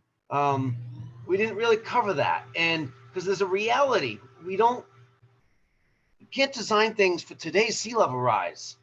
Implementing projects needs to incorporate future sea level rises, which, as you said early in the presentation, is already baked in. Sea level rise is going up and can't be avoided. So we need to actually think, Thatcher Road is gone under sea level rise. And then you need to say how much fill in order to have a Thatcher Road, not under existing conditions, but future conditions. That is a $50-60 million project if you could ever get a permit for it. So there's some reality factors that sea level rise is going to present to many of these ideas that are being thrown around. So we need to present 50 years out and 75, that kind of scenarios, which makes a lot of these ideas a lot harder. The other recommendation I have is need to incorporate the whole watershed. It's good harbor, but showing the whole watershed, there's a lot of secondary issues beyond your scope that actually impact the marsh. And one that just barely got in that I think needs to be highlighted is the entire state highway system from the rotary up at Blackburn all the way down to the set of lights. Anyone that's from around here knows that is a tremendous amount of runoff during rain events. For those of you who've seen the flooding that takes place there, it pours into the salt marsh. There is literally probably thousands of, maybe hundreds of cubic yards of Route 128 extension stormwater sediments sitting on top of the marsh just downstream of the highway. It's more than anywhere else in this marsh system. It's a tremendous amount of stormwater. And that is, you got a finger to point there, which is at the state. You created this. You created a problem. You are not maintaining your stormwater system. So that's something I think should be highlighted in the Good Harbor Reach. It was just on the far field of the presentation in the corner, but it's probably one of the single largest impacts, not to the beach section that we all love, but it's the hinterlands, the far fields that then creep their way down to hurt the marsh. Anyway, 2 suggestions. Thanks, Eric. Does anybody want to comment on Eric's question, comment? Thanks, Maureen. I can build on that and Jayne's point. I mean, it's true, like in our present situation, we depend upon Thatcher Road and will do. And so it's a question of different time horizons. What we see in other coastal communities on the Atlantic seaboard is moving to elevation means often becoming an ultimate causeway or a series of link bridges. So, you know, what we've been discussing about kind of flow of the marsh and kind of ecosystem and hydrological connectivity will tend towards something which is elevated, and that increases, you know, quite drastically the costs. And so it's a question of time frame. So in the immediate term, yes, of course, Hutchins Road will continue to be important. Going forward over some period of time, at some point, the question will become how many resources will we invest to reconstruct it. So that, you know, connects a little bit to the point that was being made about looking at the larger ecosystem. And from our point of view, you know, in the literature that we look at, it's really a dialectic. As you go up in scale, yes, it's all connected, and you can see point source pollution and larger impacts, but you also very quickly lose the ability to intervene and politically. That is, the larger the scale you go up to look at the whole watershed, you understand more, but it really makes it quite difficult to have conversations like this with the stakeholders around the table because they're so diverse and so enormous very, very quickly. Mm-hmm. Thanks, Charles. Jayne? Yeah, I'll just jump in, and Eric's comments and Charles are great. And I'll just say that in other communities, there are studies that really look at the whole transportation system network as a whole. And they look at it with sea level rise scenarios. And so as sea level rises, you reach these tipping points, and they analyze where the traffic is going to go to avoid a flooded area. And so these kinds of studies point out that really the choke points in the system. And so then you can focus your funds in the really important choke points of the system, as opposed to doing some robust plan that ends up being too costly. So studying the problem is, to Eric's point, is very, very important. Thanks, Jayne. Andy, you have your hand up. Unmute and ask your question. Oh, okay. You'll let me unmute. Thank you. Great presentation, everybody. Very informative. I didn't know there were 15 species of gulls. So I'm glad I learned that. And I remember, Chris, this is just a quick question for you. I remember as a kid, and I'm talking probably, I hate to date myself, but 50 plus years ago, one summer, the bellies of the seagulls, I'm not sure which species of seagull, were painted. They painted them red, some were painted orange. I think that was done to study their migratory pattern. Can you just elaborate on that a little? That's a question. Yes, actually, yeah. Yeah, that was a study that was done from, I'm glad to say, from Mass Audubon scientist Bill Drury, and it originated from you may remember, or those of us of a certain age will remember, that there was a catastrophic jet crash at Logan Airport, the Electra crash. And the reason for the crash was that one or more gulls flew into the engine. And so that resulted, obviously, in a look around about, well, where did these gulls come from? And and nobody kind of knew. They, obviously Logan Airport is in the middle of a marine environment. There were plenty of gulls then as now. And so Bill Drury undertook to, as you say, paint a bunch of gulls, different colors, and then track them in terms of where they bred, where they roosted, all of those things, and figured out, where concentrations of gulls perhaps ought to be eliminated. I believe, again, as you say, it was a while ago, but I believe there was a sort of gull monitoring program for a while to make sure that the gulls, weren't interfering with air traffic or that kind of thing. And then after that, another Mass Audubon scientist actually made Logan Airport his stomping grounds to a certain extent, not particularly to study gulls, although he kept his eye on that situation as well, but to study snowy owls. And Norm Smith became the world expert on snowy owls, which Logan Airport turns out to be one of, if not the greatest wintering populations of snowy owls in the Western Hemisphere, if not the world, whatever. Anyway, that's why there were colored gulls around in those days. Yeah. Thank you. And I'm thinking it was the late 60s, but I don't know when that crash was. But am I thinking 67, 68? I'd hesitate to pinpoint the year, but you're definitely in the realm. Okay. Yeah, and it was definitely, that initial response was definitely from the crash, which you could Google, I'm sure, and find out what, and that took a while for Bill to paint all those gulls. So. Sure. Okay, so that was a question, and now I have a comment. And as far as next steps, I think the next step is to outline this idea of a Good Harbor Conservancy. Is that what you call it? Conservancy, conservation area. And it's time, even if we don't get it outlined right away, it's time to take this to the city of Gloucester. And by that, I mean the city council, the mayor, the Conservation Commission, the planning board, others. How about Mass DEP? How about Mass Highway? How about the Mass Coastal Zone Management? This whole presentation was excellent, but these are the, our elected officials are the ones who are responsible for taking care of the land owned by the public.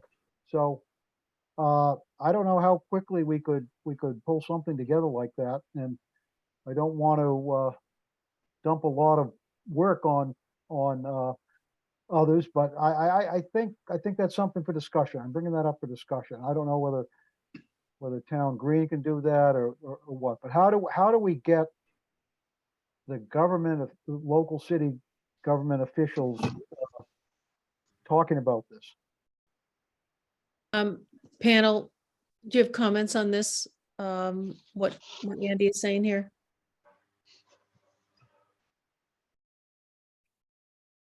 Anybody want to comment? Charles, Jayne? Hey, Valerie, I see you have your hand up. Do you have any comments? Come on, Valerie. Maureen, I can speak? Of course, yes. Come on in. Thank you. Well, it does. Think about that first, though. Think about that first.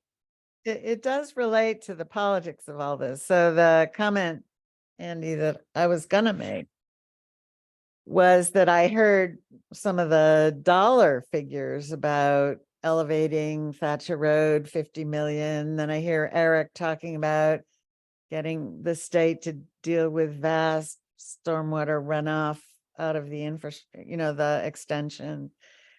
And I just wanted to point out that it was a wonderful set of presentations. Let me just say that. But what I wasn't hearing so much about was the kind of extreme weather storm event. And we have been looking at the increasing frequency and intensity of hurricanes and realize that if we don't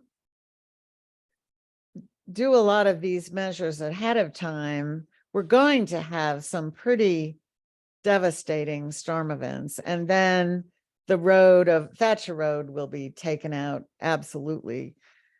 Stop and Shop Plaza gone. And then the question afterwards is, some of the options you've all been talking about are not even on the table anymore. I mean, the nature may have taken over the ecosystem through those kinds of extreme storm events. And the question will then be, what do we do to rebuild the community and the ecosystem in general? And I think that when you look at the kinds of numbers like 50 million, and that doesn't even get into what the Clean the Creek group is looking at, which is they built this sewer system that is leaking, and how much would that wastewater infrastructure system cost to replace? I think the reality is, and this gets back to Andy, the politics of how many of the suggested measures that you all are talking about have any prospect of getting approved by a city that is under stress over the wastewater treatment plant, development agendas in housing, and just even maintaining its budgets going forward. And so that I'm kind of suggesting that in the discussion that you are all having is to remember the extreme storm events that Charles and Kira have been analyzing, and understand that the money simply may not be there to do those things that you've been talking about.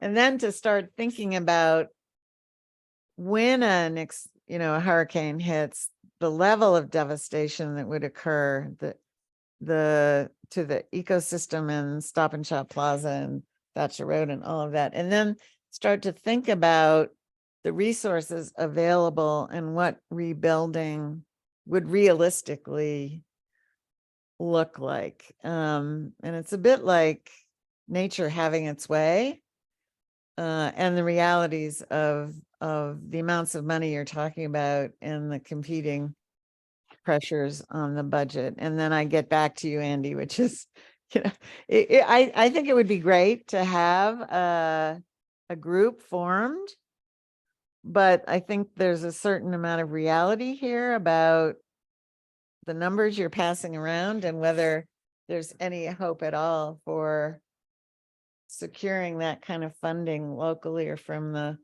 state or federal government. And I welcome everyone's comments on the political viability, particularly like Eric. You think there's money in the federal government to do a $50 million project on Thatcher Road?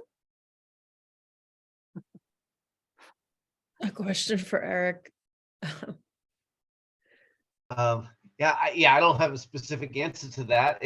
They're happening all over the place. People are looking at raising roads. Probably your best example, because Thatcher Road is the thing that keeps cropping up, whether it's the Rockport side or the Gloucester side. I pulled that number out of the air, but I'll tell you, it's probably in that order of magnitude. As you saw a comment in the chat, it's not just raising Thatcher Road. It's everything it's connected to. It's Witham Road. It's Thatcher Road. It's all the way down to Good Harbor Beach. It becomes a major thread. It's Bass Avenue. If at the point you're raising Thatcher, does Stop and Shop get raised? So there's a lot of secondary pieces to that.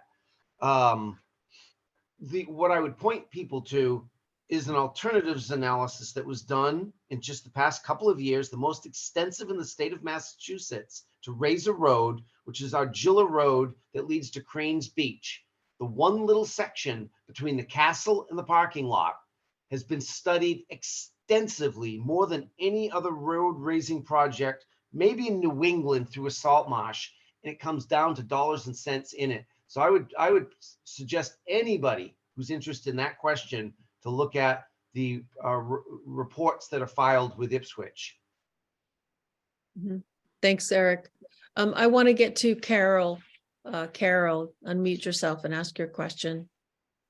Well, getting back to getting the city officials and the town officials enlightened about some of the things that you presented tonight.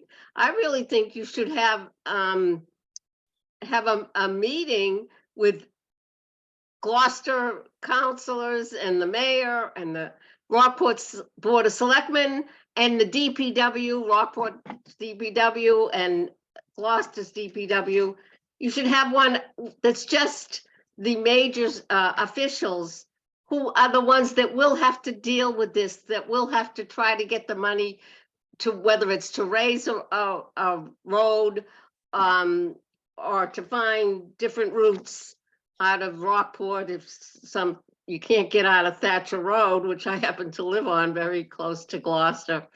But I just think it's the information you give tonight, it was very informative. I learned something. Every time I listen to one of these webinars, I feel so stupid, but I learned so much. It's wonderful. But I think it needs to now be geared towards city and town officials who are the ones who are going to have to enact all of your suggestions. And maybe they don't act until we have a hurricane. I don't know. But it's just give them the information, make them knowledgeable, because I don't think, for one, our selectmen are very knowledgeable about what might happen. I'll bet our DPW knows a lot more and is more aware, but just a suggestion. Thank you. Thanks, Carol. We have a question from Catherine and Denton. Just unmute first.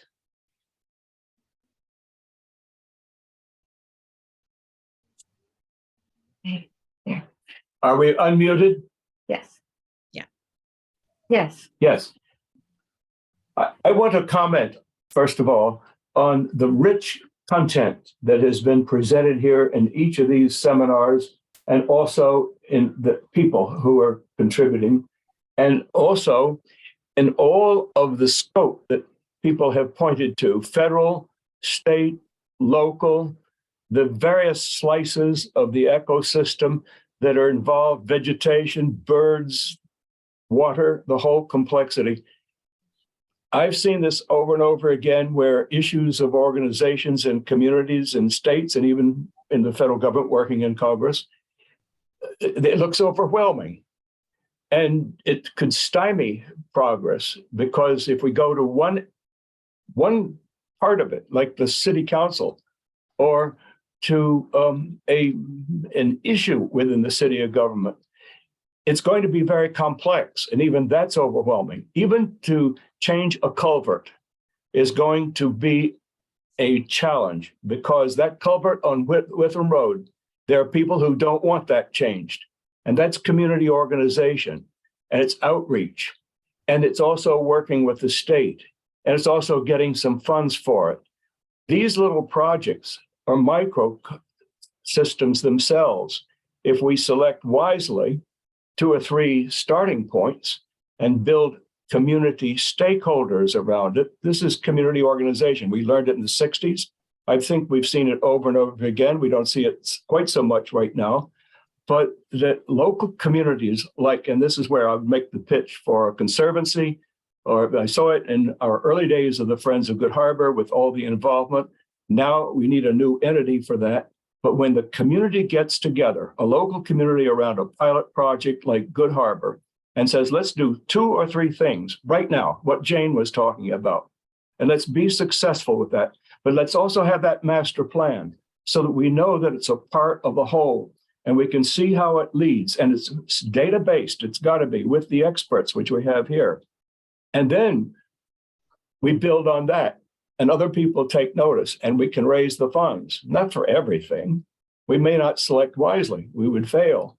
But I believe that community organization and getting stakeholders is a very, very powerful thing, and that will work in Gloucester, because I've seen it from the 60s.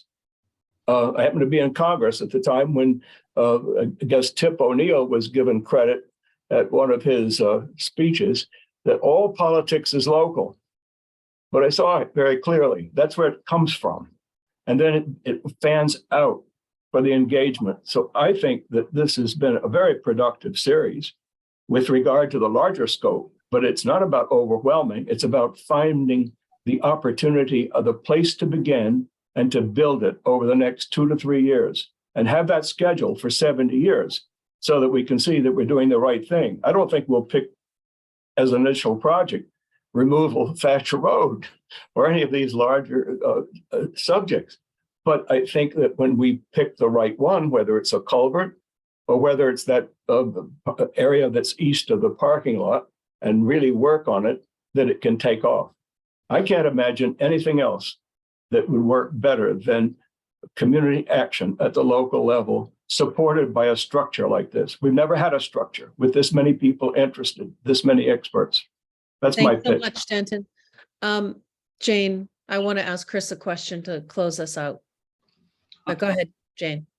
Oh, yeah, I just wanted to agree with Denton, and when you do these smaller projects, you build community, and also you work with the local government. So Good Harbor Conservancy would involve the city of Gloucester. The city of Gloucester owns a lot of that land. So it's a great starting point. And then, the comments about the big storm and so on. Once you get relationships built and you're working together on projects, then you can discuss things like managed retreat, the very difficult issues that we're facing. But if you don't start somewhere, you're not going to have a foundation for that. Well, I think that's a really good article for Town Green newsletter. To Jayne. Good Harbor Consultant. I just would like to comment to Jayne that, Jayne, I have a meeting with the Onlugent Farm president of the board on Friday. He is my successor because I was president before, but this is the majority owner. I want to make him and the board aware because they've got so much on internal affairs, new siding for the condominiums and so forth, but that they have to be interested in external affairs. They need to see each one of these webinars, and they need to realize that they're going to be called on for a decision. Even though we're not going to build condominiums in the marsh, but owning that much, we have to protect that marsh. And we need to be under a conservation agreement or under a support system for what's coming with sea level rise. And I think that's going to be a test, frankly, just one instance, but of a large stakeholder, a test of whether we can get that. We have 65 owners. And I would like to speak at the annual meeting in June about it, to see if we can get the ownership concept accepted by this group of people. Then we could reach out to the 100 acres of Good Harbor. It's not the watershed, but it's at least the Good Harbor Conservancy area. Thanks, Denton. One last question that I'd like to pose to Chris, or just maybe a comment. There's been a recent study that was in the New York Times that talked about the decline in seabirds and coastal birds. And I was wondering if you might be able to help us understand how Cape Ann is going to be impacted. And then also with this work in adaptation, ecological restoration around Good Harbor, how is there a chance that we might be able to see bird populations increase if we do these things? Oh, it's a big question with potentially a big answer.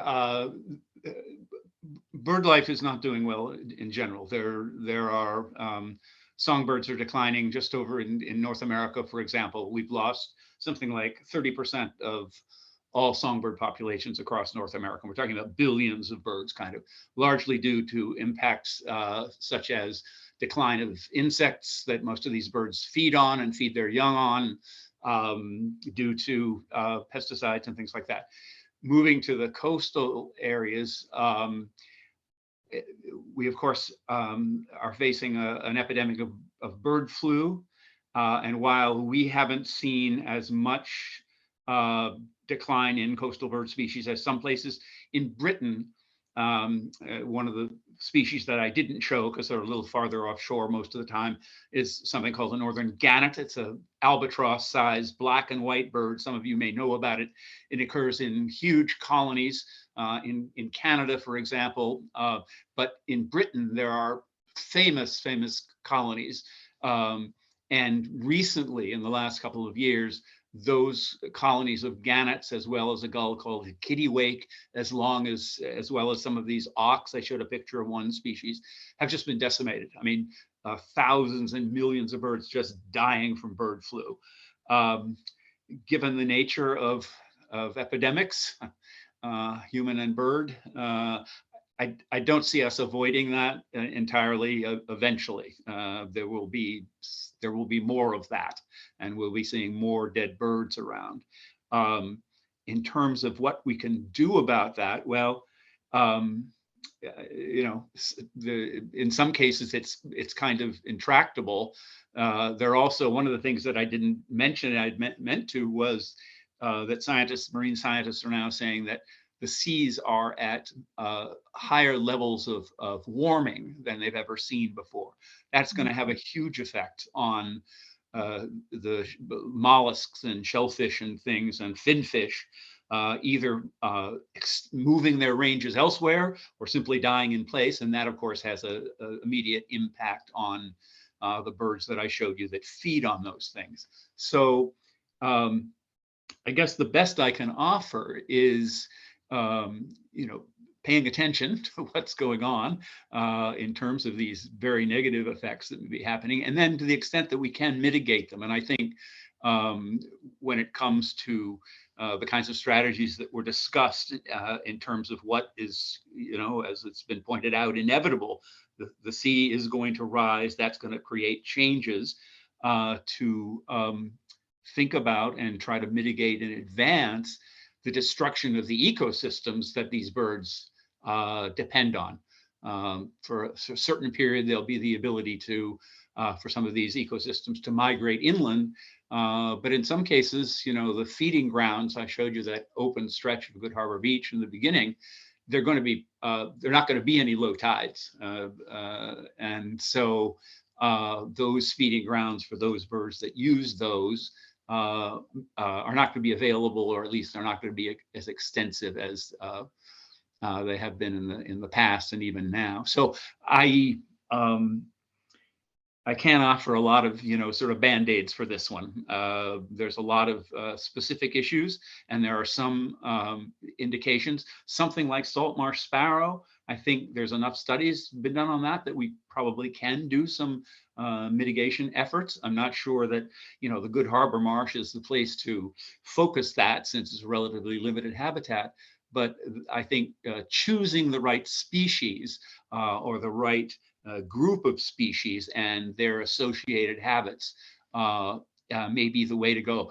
As I pointed out, there is good news on the bird front. Ospreys and bald eagles were nearly extinct 50 years ago in Massachusetts, and through reintroductions and putting up nesting platforms and all those kinds of things, those populations are now higher than they've ever been historically. And the same is true with things like some of the shorebirds that I mentioned. So, you know, there are mitigating things that can be done, and we need to pay attention to those. Thanks so much, Chris. A little long-winded, but sorry. No, I really wanted to get to you to ask that question and to hear from you about that. So thank you so much.